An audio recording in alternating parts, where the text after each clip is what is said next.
it. So for those of you that don't know me, my name is Mamona Kumagara. I'll be presenting with Crystal Gilhuli today. Both of us were long-time athletes, and then she has been a coach now for 20 years at the high performance level, and she's also a brevet judge. And personally, I coached for about a minute, just wasn't for me, but I have been judging for quite a long time now, and about 12 years in BC. The presentation format today will be on a PowerPoint, and it'll be on a kind of a quiz. You're welcome to follow along, but we are not looking for you to give us answers in the chat or out loud. It's really just for you to either try to come up with the answers on your own or to look up the information in the binder if you have it in order to come up with the answer. There will be a few questions for generalities and then for each of the events.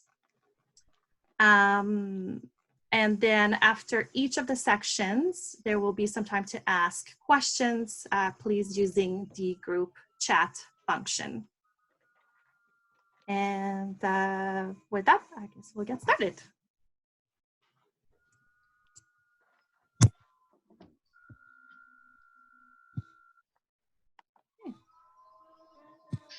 Here we go.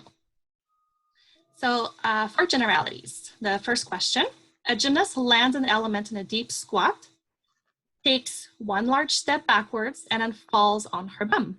What would be the total maximum deductions that can be taken for these landing faults? So I'll give you a few seconds.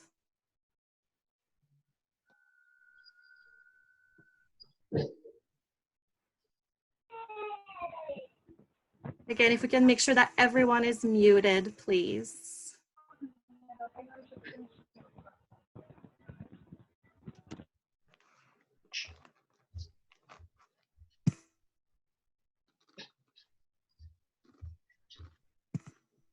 Okay.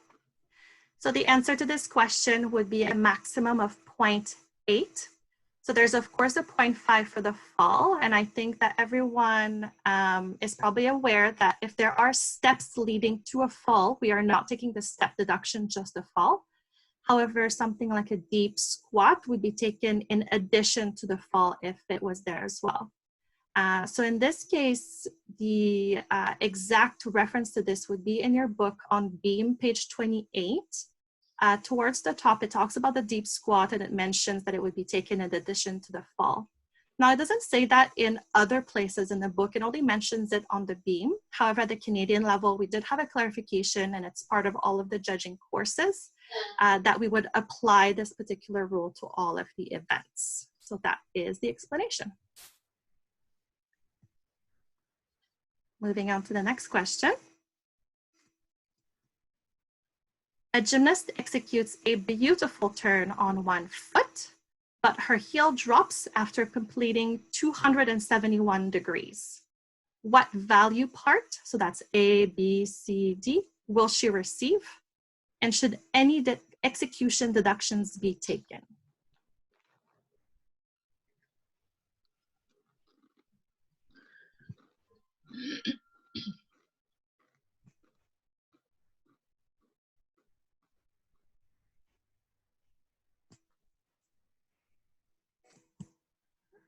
So the answer is yes, whether it's on floor or on the beam, a full turn, she would get the A value part. Because in JO, the gymnast has a leeway of 89 degrees. And if she's completed 271 degrees out of the 360, then she's done enough to receive the value part of A. However, we would be deducting her up to 0.2 for the missing degree of turn. And in this case, she's missing the full 89, so we would be taking the full 0.2 deductions. And then in the book, you can find the information both on General 19 as well as Floor 9, talking about the deductions for degree of turn and when we're looking at a turn being completed, which is when the heel drops.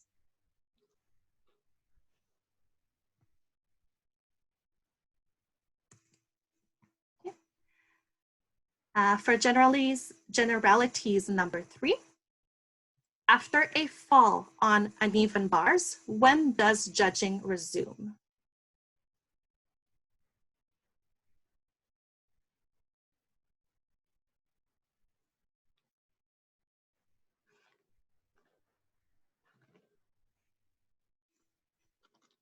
The answer would be found on page 3 of the bars section.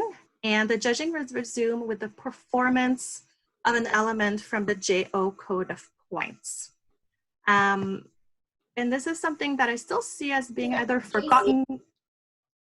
If we could please everyone keep ourselves muted. And this is still something that we do see happen quite often, where the gymnast will remount doing a kip either on the low bar or the high bar. Then she might stop, readjust grips, and kind of do a double bounce and then cast. Or if she does a kip on the low bar and then crawls onto the low bar to jump up to the high bar, we are judging from the performance of the first element from the GO code of points. So in that case, she would receive the appropriate deductions. After fall on balance beam, when do timing and judging resume?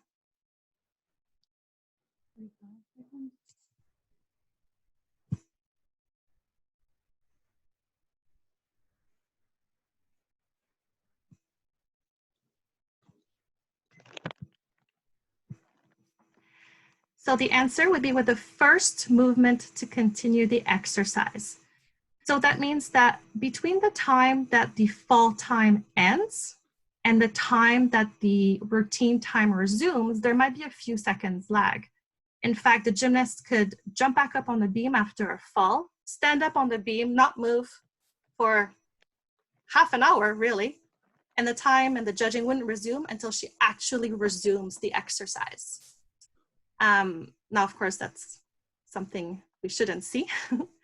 However, there is one exception to this, and it would be in the case where the gymnast falls off the beam, then she jumps back on, and as she's jumping back on, she falls back again. So now, even though the timing of the judging hasn't technically resumed, we would still take a second fall deduction. And you can find that information on pages 2 and 3 of the beam section.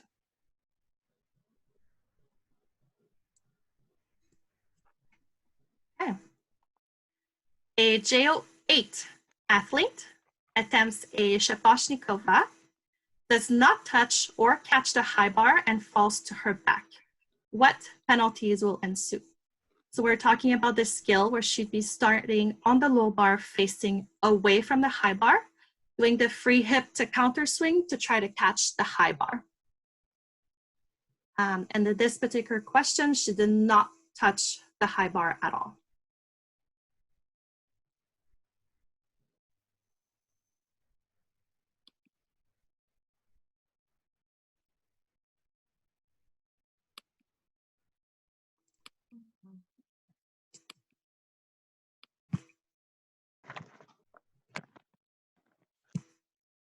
Okay, so this would be kind of an answer with several parts. So first of all, we would be taking any applicable execution deductions, possibly for amplitude or maybe some form breaks during the element. Of course, the fall for 0.5. Now, a Shaposhnikova is a D element, which is restricted at JO8. So we would have to take 0.5 from the start value for attempting a restricted element. Now in JO, an athlete only has to touch the bar in order to get a value part, and in this case, she did not. However, there is a rule that even if they just attempt the restricted element and is not completed successfully, it would still be looked at as a restricted element and would therefore receive the 0.5 deduction from the start value. Additionally, of course, there would be no value part credit awarded to the element and therefore could not be used to fulfill a special requirement. Now, the same rules would apply to any restricted element attempted on the other events, so on bars, beam, and floor. Trying to think of another example, maybe a gymnast attempting a back tuck on the beam, and she's at level 6 or 7, and she completely misses the beam and does not land with any part of the bottom of the feet first on the top of the beam.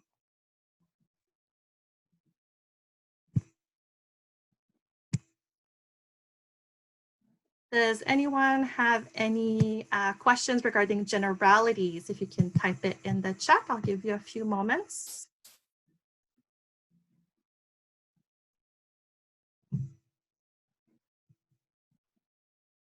I wish this would give us the same thing as on phone and say someone is typing.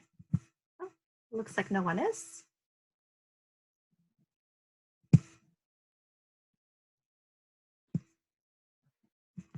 All right, we'll move on to vault.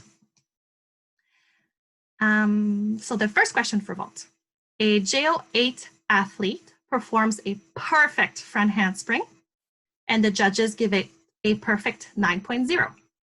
For her second vault, the gymnast performs a perfect front handspring front tuck. What is her final score for the event?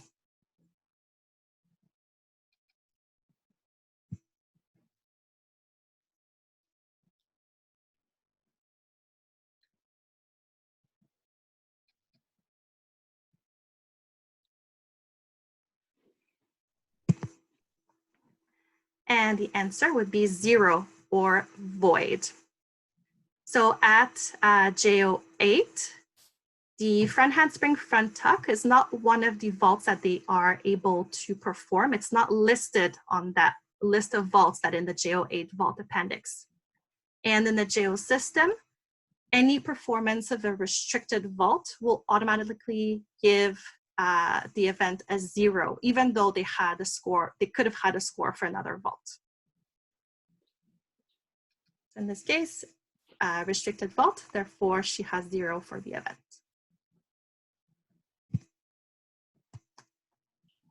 Vault number 2.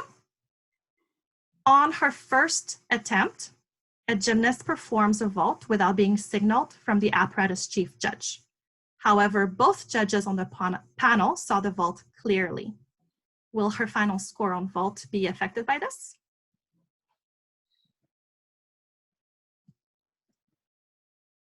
Oops, that came up a little bit fast. And the answer would be not necessarily. So on vault, the athletes are allowed up to 3 attempts in order to perform either 1 or 2 vaults. In this case, she vaulted without being signaled, so that would count as one of her attempts, but she would still have 2 more attempts, so potentially 2 more vaults that could receive a score. Now the judges would not be judging this first vault that she's done. And additionally, the athlete would receive a 0.5 deduction from the final score of the next vault that she performs. So if the next vault that she performs, she receives a 9 minus this 0.5 deduction, she would have an 8.5. And then on her second vault, she scores a 9 again, then her final score will be a 9, and therefore she would not be affected by this particular deduction. I think it's important to mention here that this is something that happens relatively often with younger athletes. And sometimes it's the athlete's fault, sometimes it's the coach's fault for signaling the athlete potentially, and sometimes it is the judge's fault for not clearly trying to make eye contact with the gymnast, saying their name out loud, and either raising the flag very high or raising their hand very high. So I think that's something that we all have to take a bit of responsibility for.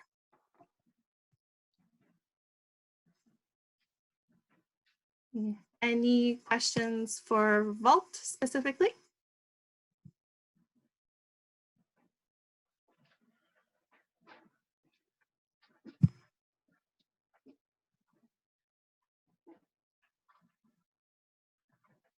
Okay, I don't see anyone typing, so we'll move on.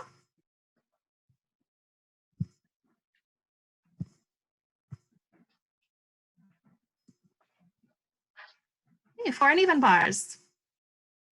In her routine, a JO9 athlete jumps to high bar and performs a straddle cut catch. Will this element fulfill special requirement number 2 at this level?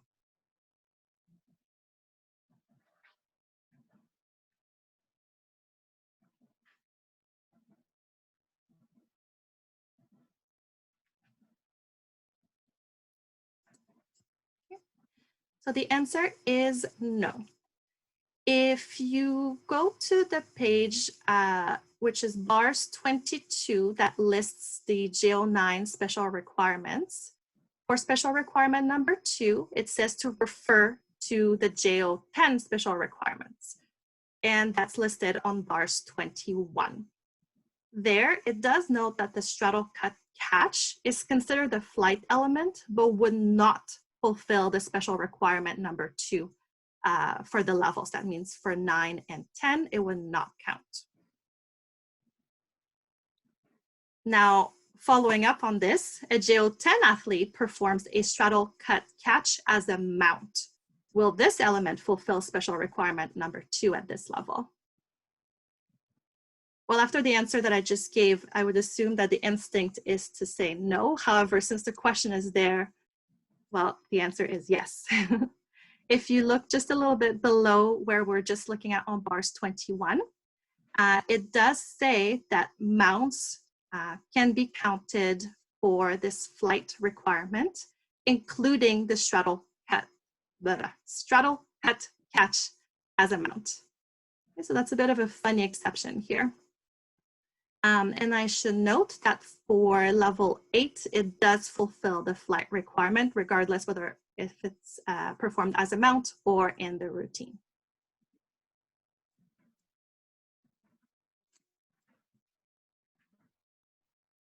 A JO7 athlete does a cast to toe-on underswing dismount from the high bar. Can this cast receive angle or amplitude deductions?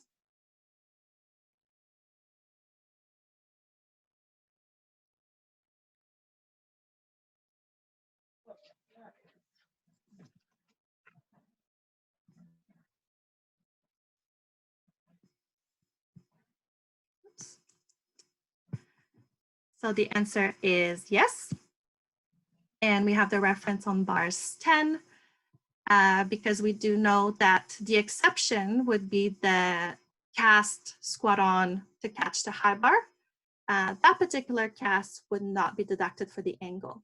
And although this dismount cast to on underswing looks very much the same as a cast, basically pike on or squat on, we do have to deduct the angle or amplitude of that particular cast. The follow-up question for the JO8 athlete that performs a low cast to shoot over to hang, can this cast receive angle or amplitude deductions? Well, this is actually another exception. So at JO7 and 8, there are 3 elements that are listed on bars 10. And those 3 elements, in addition to the cast before the squat on, we won't be taking angle deductions on those particular casts. So the 3 exceptions are the cast toe on the high bar facing the low bar, and then basically a shoot over from that position. To hang, of course, not to a handstand. And the shoot over to hang, and then the peach salto, which is basically kind of like a tuck or straddle pack salto. So that's only at level 7s and 8. And then the exception of the cast before the squat on, that's for all optional levels.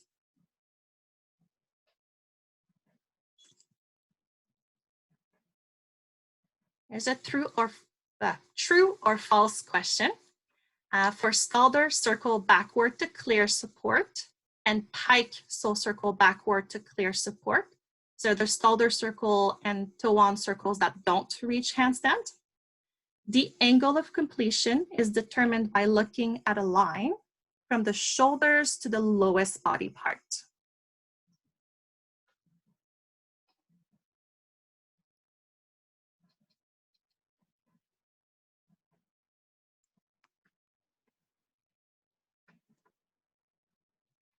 False. This is actually an exception. So when we're looking at angle of completion for all of the elements that end with a closed shoulder, so say cast, clear hips, things like that, we would be looking at the angle, at the line, pardon me, looking from the shoulders to the lowest body part. So if it was, say, a very rounded cast, would be looking at the line from the shoulder to the feet or the toes.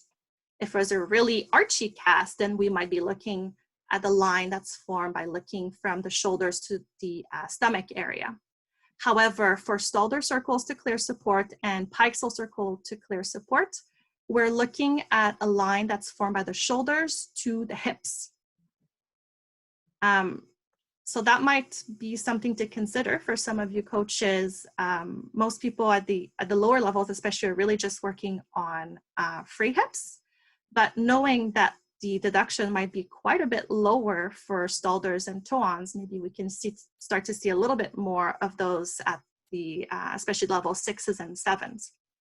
The deduction for the angle for those two elements is actually an up to 0.2, and we only start deducting at 45 degrees. Again, just looking at the angle from the shoulder to the hips. So there's quite a bit more leeway than in the free hips. Yeah.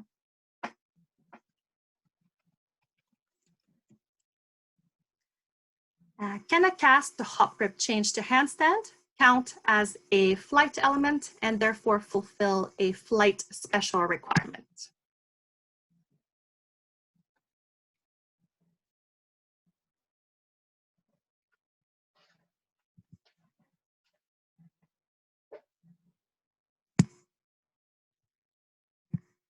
The answer is yes, but only if all criteria are met. And all of the criteria, let me just look at my list and make sure that I'm not missing any. We want to see a simultaneous release of both hands at the same time. The hop has to finish in a different grip than what it started as. It has to occur as the body is ascending, so going up, and has to be completed by vertical.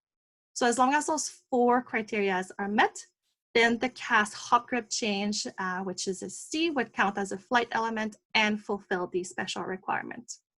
And in the book there, you can reference both pages, bars 13 as well as 21. So I did see a question come up in the chat from Veronica about the cast squat on and soul circle.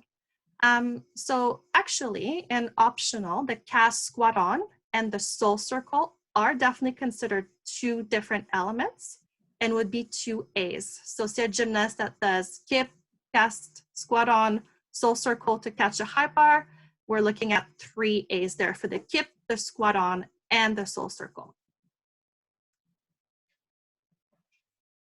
And then I see a question from Cindy. If the straddle cut mount counts as a flight element in General 10, then it would also count in General 9. Yeah, that's right. I'm not sure if I misspoke there, but yes, it would be the same. Any other questions?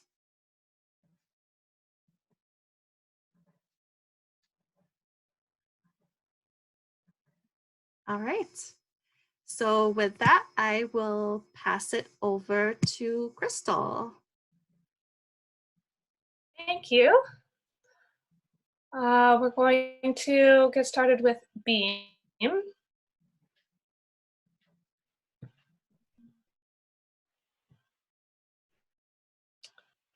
All right, can everybody see that? Okay, so balance beam question number 1. True or false? Turns on one foot with free leg at or above horizontal, which is known as the L turn or 3.303 on balance beam, only have to complete 226 of 360 degrees to receive a C value part credit on beam. I'm sorry, Crystal, but the screen share that we see is actually like a blank slide, not a presentation. Okay, thank you.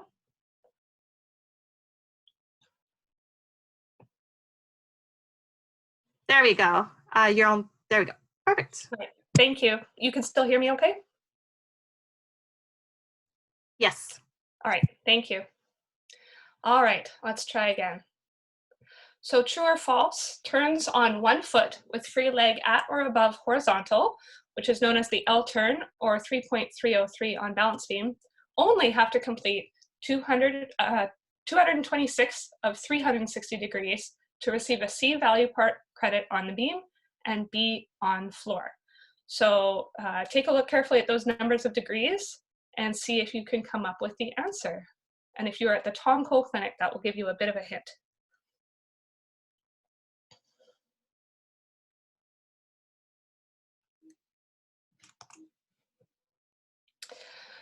So the answer is true in theory. So we're specifically referencing the L turn. So that's element 303 on beam, all right? And the element also exists on floor. They're allowed to have 45 degrees or up to 45 degrees or 1/8 of a turn to get into this position.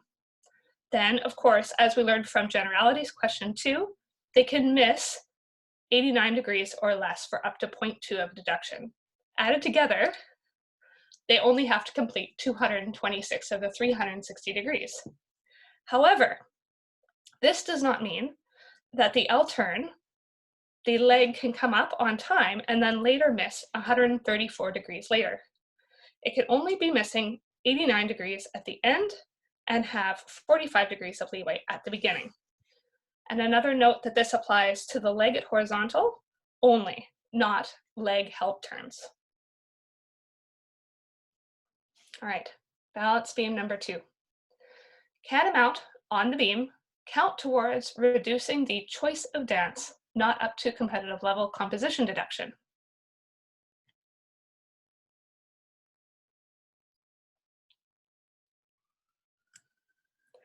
Yes.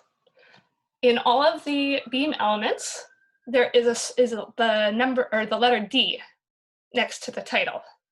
And if you go into the mount section of balance beam, there are 9 mounts that can be used as dance elements towards composition, and they're all marked with a D. So for example, element 1.301, switch leap onto the beam, and then there are 8 others.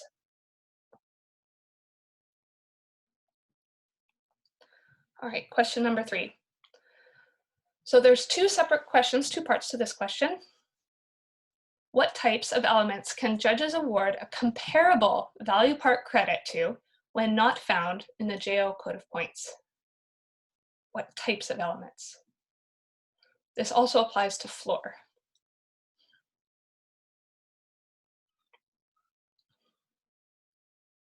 So if you answered leaps, jumps, and hops, you were correct. So for example, a tuck jump full on floor is a B, but according to page floor 6, the landing position can be modified to land in prone and be given comparable value. An example on beam might be, for example, pike jump 3/4 to land in front support. It currently does not exist, but it could be given the same value as a pike jump 3/4. Can a full turn on one foot with the free leg not in passe receive an A value part credit for comparable element if it is not found in the JO code of points? And I think I may have given the question away a little bit early. So the answer is yes, but only for A's. So you'll want to refer to General 16 for the answer for this one. So it is different than leaps, jumps, and hops. You could not give credit then, for example, to element 3.304, which is a full turn in arabesque, that was not at horizontal, but was above 45.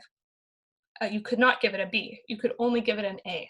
So if you look at the element that's above it, so for example, with leg held forward, if it's at 45, it can be given a B. You can't apply the same principle to turns. So you could only give element 3.304 if it was not held an A. All right, balance beam questions.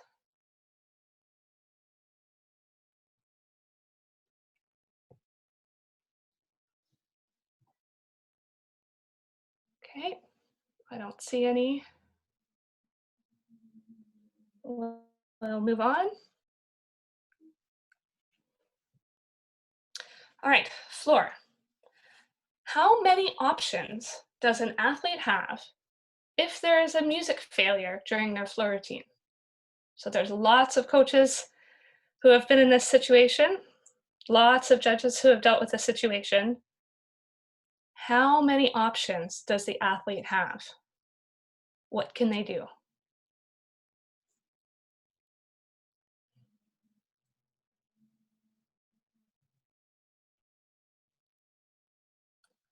So the answer comes as a surprise to many people. They can either complete the exercise and accept the exercise. they can complete the exercise and then repeat it. They can stop immediately when there's the music failure and repeat from the start, or they could stop immediately and repeat from the point of interruption. In the case of repeating the exercises, the judges will not post the score until a decision is made. So the coach does not have the option to ask for the score before they decide whether or not to repeat. And this is very important because we normally, historically, have always taught our athletes to keep going if there's a music failure, or if there was a music failure only in the first 2 seconds, that potentially they could walk off and start again. The reality, however, is that they have many, many more options than that. So some coaches may choose to have a specific plan or a specific strategy if there was a music failure with their athletes, and that's their prerogative. But as judges, we have to know that they have all of these options.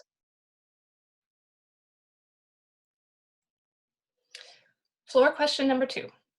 Under what circumstances can a coach enter the floor exercise area during their athlete's routine?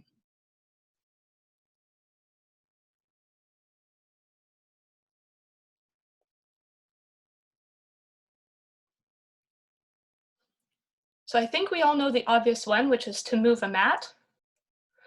But did you know also that the coach has the option to remove any object which is impeding or endangering the athlete? All right, you can find this on floor 5. And this is important because it's a safety issue. And if the coaches aren't aware that they have this right, they might actually feel a little bit hesitant to make a decision to go and, for example, remove a hair clip or retrieve something else that would be in the athlete's way during a tumbling line.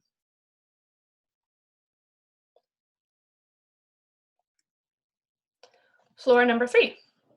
Can a split leap to stag split leap fulfill the special requirement of a dance passage?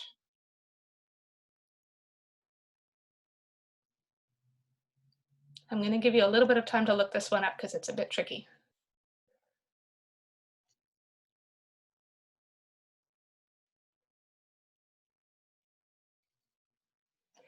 No, it may not. These two elements are considered the same on floor exercise. And it talks about this on floor 8. It talks about same or different elements. And these are really important because in the FIG code of points, we have only one section that talks about same or different. But in JO, each section has its own same or different chapter. You could, however, use split leap, stag jump, because stag leap and stag jump are different elements due to the takeoff of 1 or 2 feet.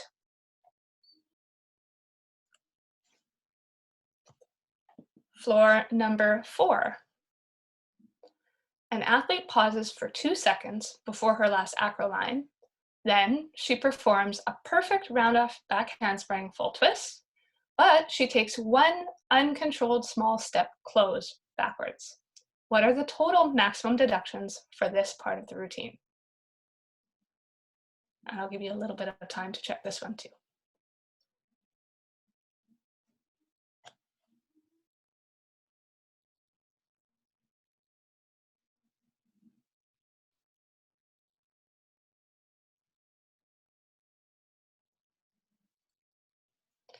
All right, so the answer is 0.2. So there's 0.1 for the pause and 0.1 for the step. We wanted to bring this to your attention because there actually is a specific floor execution deduction, and it's called a concentration pause. It actually has nothing to do with whether or not they're on 1 foot or 2 feet like in FIG. It's only if they are pausing for the purpose of concentrating. And a lot of coaches don't realize that the concentration pause actually exists on floor as well as beam. All right, floor questions.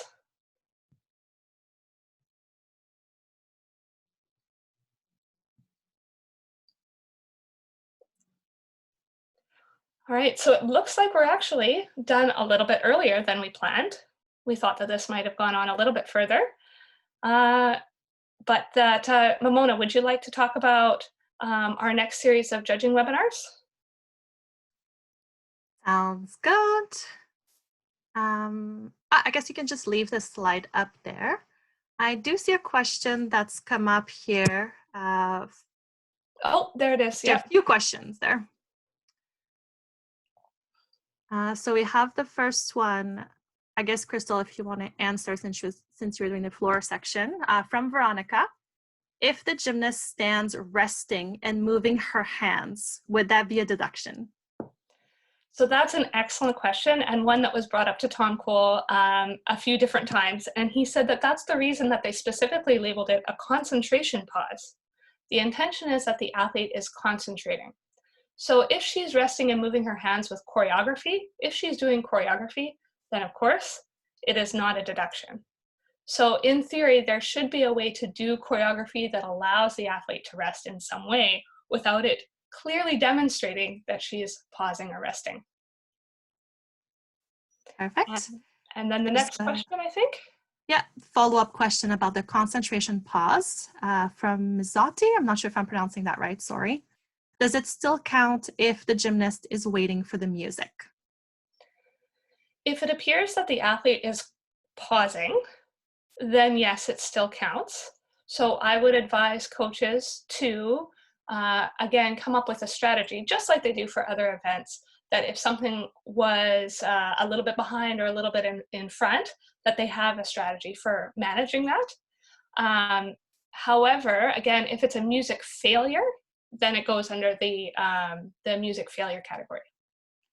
And I think it's important to add that we also have deductions for not being, basically dancing not to the beat of the music, or dancing that has nothing to do with the music. So potentially if the gymnast is having a concentration pause and is also waiting for the music, or she's dancing not to the beat of the music, it could kind of be both deductions depending on the situation.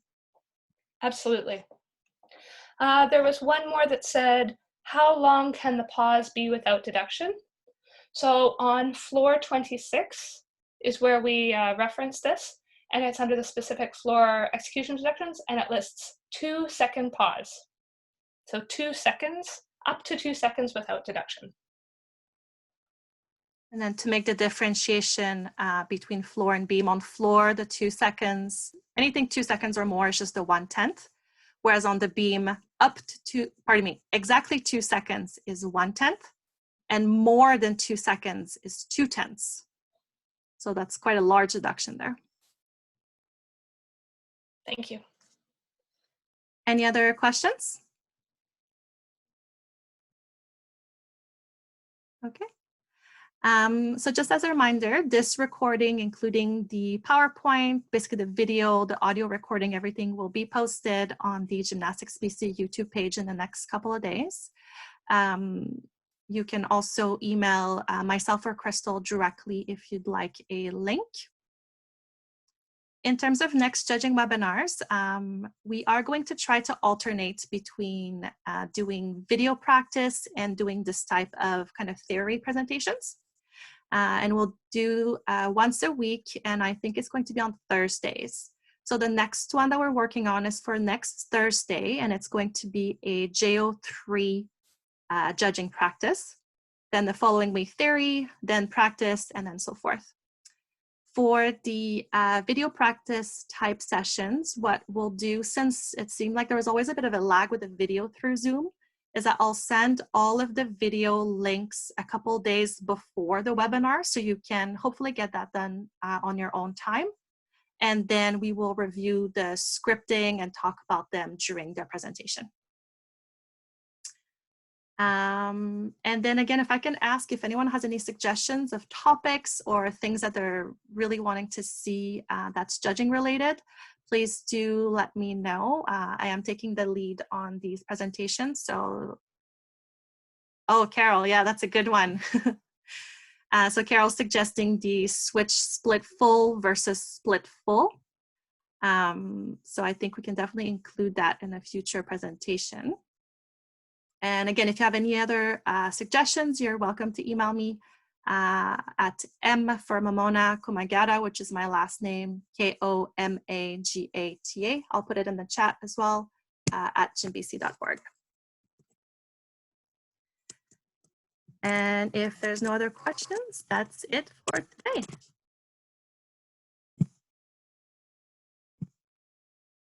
Thank you guys very much. Thank you, Crystal and Momona. Thanks, Nikki. Thank you for both of you. See you guys. Bye. Oh, I did notice someone asking if coaches could join in for the video practice sessions. And yes, you're more than welcome to join in. Again, we'll be discussing it more from a judging perspective, but I think it could be very helpful. Thank you. Thank you so much. Thanks, guys. Bye. Thank you, Mamona and Crystal. Thanks, Olga.